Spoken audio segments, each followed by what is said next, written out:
see it slowly heating up.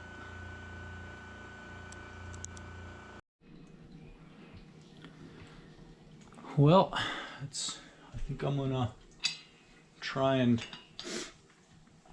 get this ion gauge to work. Luckily, it turns out that these old style hot filament ion gauges had sort of universal controllers, at least in the way that they're driven and the way that the signal is recorded. I had this 307 Granville Phillips vacuum gauge controller.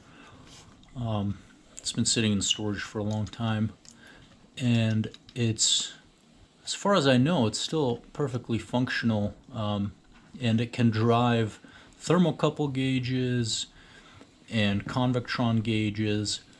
But more importantly, it can drive hot filament ion gauges.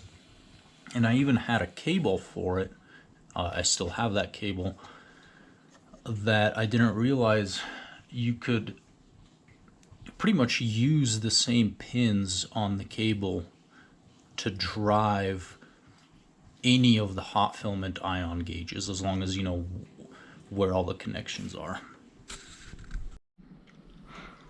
Here's the controller cable that plugs into the controller, and then on this side it plugs into the vacuum gauge. Originally, it was hooked up to this connector, which is made to go with a specific hot ion gauge that I did not have and do not have. It's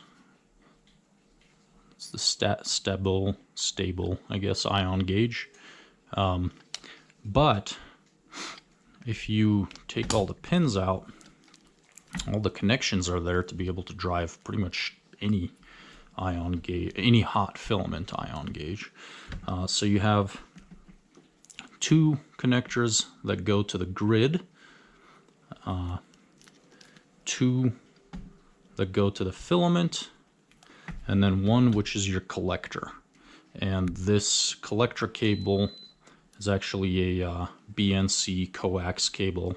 On the other side, the BNC connection is on the other side that connects to the controller. And this is what gives you your signal, which then gets converted into a pressure reading.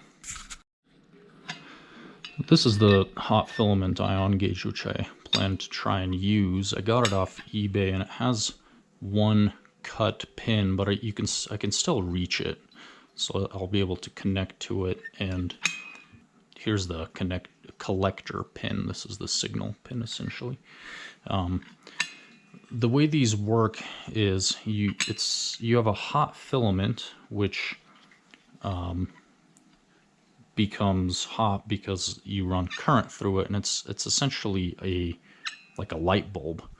So the filament heats up and it starts boiling off electrons, and then you have this grid, which you can see in here, this spiraling grid inside, and that grid has a positive bias voltage, which means that the electrons will be attracted and accelerated towards the grid.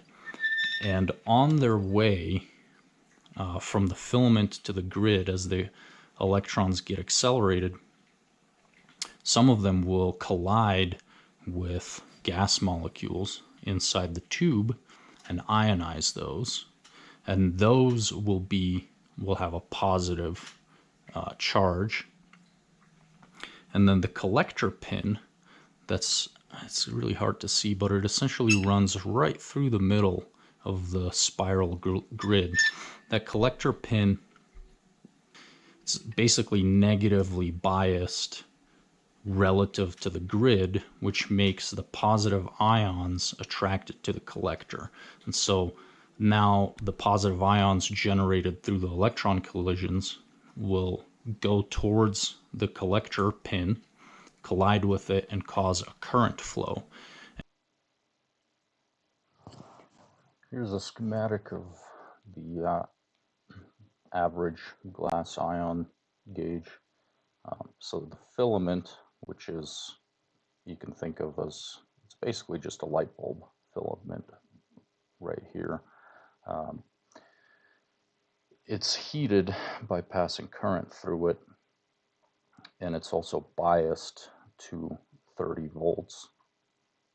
And so it's constantly releasing electrons, which then go towards the grid here, which is this spiraling looking thing. And the grid is biased at 180 volts. So the electrons naturally accelerate from the filament as they're boiled off towards the grid. And on their way, they will sometimes hit gas molecules and ionize them, creating a positive ion, which is depicted as here. And the positive ion will go towards this collector pin, which is held at ground, or basically it's held at 0 volts relative to the filament and the grid. So all the positive ions go towards the collector pin, and as they strike the collector pin, it induces a current flow that is then measured by the electrometer, and that gets correlated to the pressure level in the chamber, because as you have more molecules, there's more ionization events, and so the current goes up, and that corresponds to a higher pressure. Less molecules, current goes down, corresponds to a lower pressure.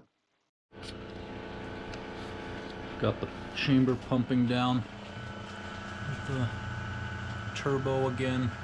Most of the noise is coming from the computer fans that are cooling this thing back there, but it's running pretty well, and the turbo itself sounds really good actually.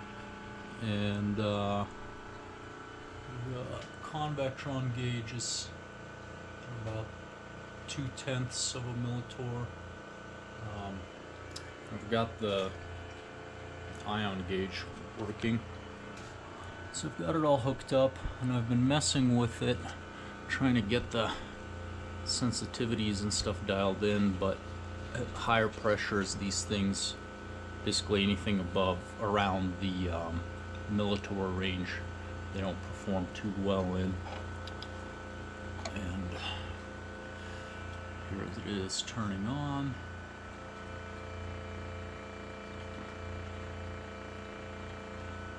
You can see it slowly heating up.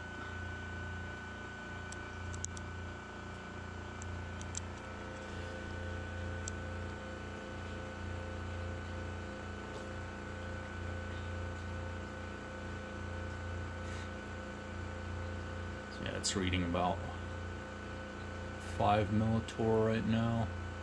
The other problem is it's got a bunch of junk in there that's baking off when it heats up, which is messing with the readings.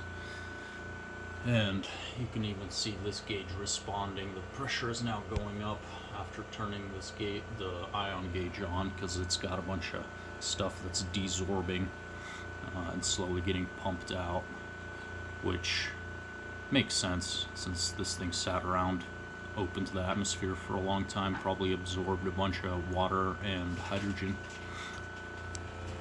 And here is the little calibration area here.